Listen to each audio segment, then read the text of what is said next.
Yan, shucks, good afternoon po sa inyo lahat. This is Channel Reds again. At nandito pa rin tayo sa area ng Sampaloc, District 4 mga kaibigan. Alam kong kilalang nyo itong barangay na to, pero sabi ko nga barangay A1 ata to eh. Kasi ang galing hindi nilagay yung pangalan ng barangay. Mga kaibigan, ito po ngayon sa may Loyola Street. Ayan, so sa ngayong tanghali po, nandito po tayo para tingnan ang sitwasyon ng isang barangay. Pero bago pong lahat, may dumaan pong fly high butterfly. Ayan, medyo mataas ang pangarap ni Kuya. Lumilipad si Kuya. Good morning Kuya, tira mo na yan.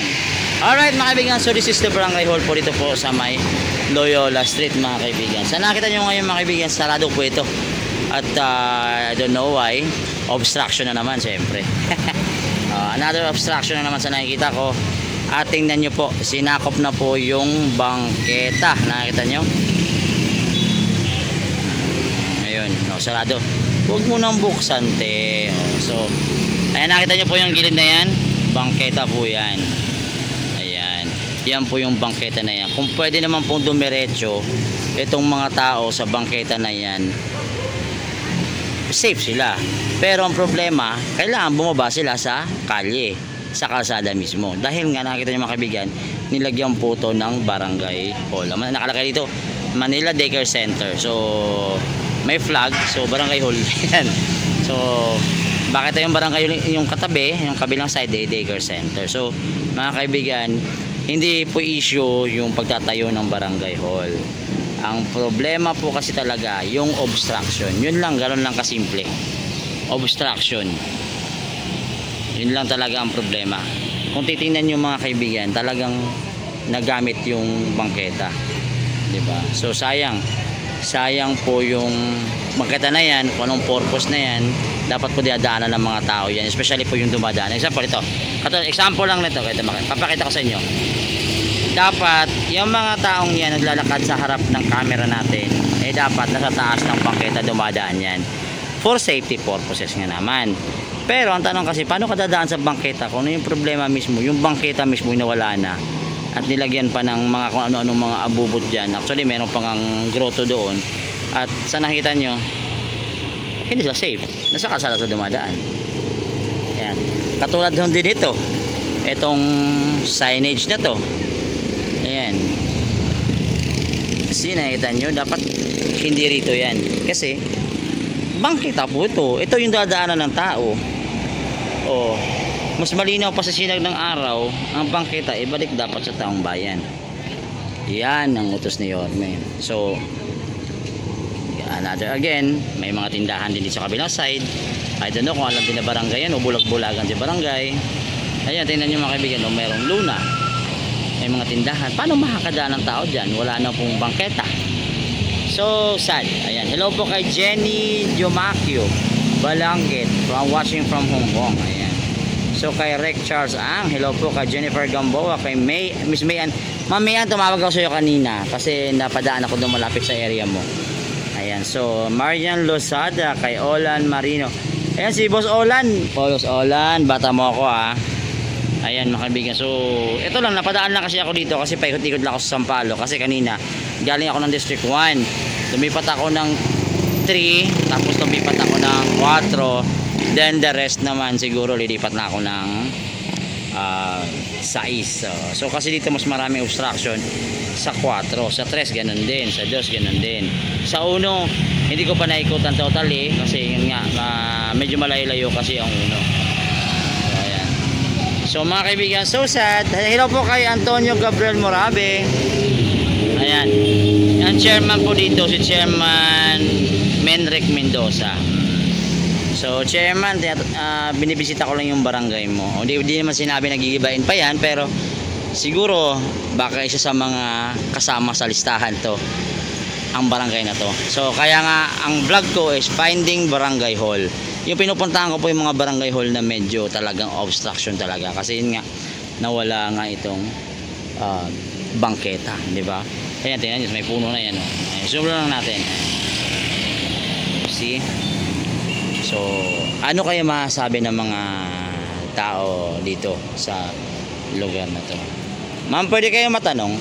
Okay lang ba? Hi. Nagmamadali si ate. Nay, magandang hapon, Nay. Nay, matagal na po ba ang barangay hall na to? Oh, Nay, ano po ba yung problema sa barangay hall na yan? Kayo magtanong Dito? may kanto na yan. Sige. Ano po bang meron dyan? Mas maraming martes dyan? Hindi, ibig sabihin dyan sila nakatira ako. Okay. So, ayun mga kabisnes. Dito din nakatira sa may kanto. Magandang umaga at tanghali po. Hello. Ate, matanong ko lang. Itong barangay hall na to, sakop ba tong kanto na to? O iba naman to? So, yan. Ito po sa harap. Iba din to? Yan ang barangay namin. Okay. So, ito, sakop nyo to? Side na to? So, matagal na ho yan, ganyan. Matagal na. Nay, ano po ba tingin yung problema sa barangay hall na yan? Wala namang problema dyan eh. Mabait yung chairman namin eh. Oo, hindi po question yung chairman. Ang tanong po yung kinatatayuan ng barangay hall. Kasi, kami nakiusap ata na tatanggalin yun. Tatanggalin yan yung paraan. Dati pa. Kaso, napakiusapan. Pero sa tingin niyo, mami, anong number 1 problema ng barangay hall? May mali ho ba o tama yung pwesto na yan? Wala na mga bata yan eh. Hindi naman barangay. Saan yung barangay hall talaga? Ayun o. Sa kabila. So ito daycare center lang to. Oo. Pero siyempre sakop pa rin ng barangay. Yun lang. Kasi obstruction, no, di ba nagpapautos nga si Yorme na yung mga bangketa. Kasi totoo lang, medyo delikado ho kasi yung mga tao bumababa ng kalsada na. Oo. So ito yung nakikita nyo rin problema. So tingin ko baka kasama sa ano yan, kasama sa magigiba. Sa tingin ko lang. Magigiba yan pagka sinabi niyo. Kaya lang wala nang naman si Yorme. Kaya, oo, kasi ano, daanan yan natin. Hindi pa kayo na-inform? Gusto nyo bang i-inform natin? Kasi daanan talaga yan. So sa tingin nyo, mami, opinion nyo, i-retain ba yan o talagang kailangan tanggalin na? Kailangan, kaya problema. Tagarito yan eh. Tiyatanong, opinion. Tagarito ako, dyan lang ako sa kabila. Nag-aaway na Sige pupusta ako, saan malakas? Di ba, Nay? Parehas lang yan. Parehas lang. Oo, so. Kasi yung mga bata, wala silang... Yan ang kinder. Ito yung kinder.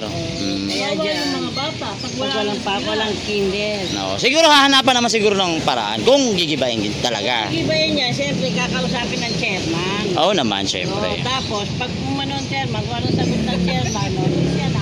Loyari kayo ka-chairman ngayon. Kung mayayari, pag kakausapin lang nawasa sa chairman eh, paano mayayari? Hindi, kakwento lang naman yan. Pinapatawa lang kita, Nay. Huwag kang masyadong seryoso sa mundo, Nay. Hindi. Sa totoo lang, Nay. Di ba, kailangan happy lang tayo, Nay. Tsaka matagal na yan. Grabe, ang tagal, Nay. Matagal. Kaya chairman as yung Dati pa talaga to. So, sinalo na lang talaga. Kasi ang sabi ni nanay, matagal na.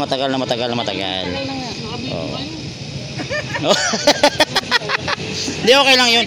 At least, oo.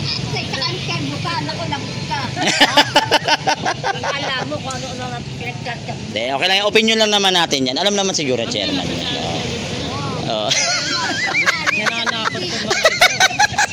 Tinatakot ka na, hindi?